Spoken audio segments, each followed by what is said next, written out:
Sumabit sa kable ng kuryente sa Quezon Avenue ang isang closed van dahilan para tumagilid ito at tumama sa isa pang motorsiklo.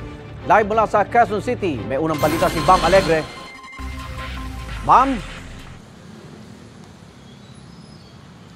Igan, good morning. Isang closed van ang tumagilid sa bahaging ito ng Quezon Avenue dahil sumabit sa isang kable. Nadamay pa ang isang motorsiklo.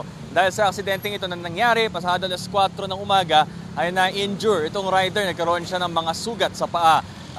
Harmed naman ang driver ng closed van at ayon sa kanya ay madilim daw kaya hindi niya napansin na may nakalaylay na kable. Sa kabilang side naman ng Quezon Avenue, dahil sa kable na ito, meron ding isang motorcycle rider na na-injure din at nagkaroon ng fracture at dinala na ng first aid sa orthopedic hospital. At ayon dito sa MMDA, kailangan magsagawa ng operation nga, yung road clearing group para tanggalin yung nakatagilid na truck. Kung makikita ninyo, para siyang kinalsuhan nung motorcycle.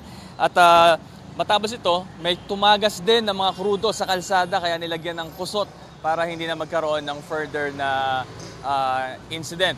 Dahil dito sa aksidenteng ito ay 2 lane lang yung nagagamit ng mga sasakyan kanina, kaya matindi ang bottleneck. At sa mga oras na ito ay natanggal na ang truck dito sa gitna ng Quezon Avenue at nanumbalik na yung normal na daloy na trapiko. Pero yung normal, ito yung normal, traffic pa rin, no?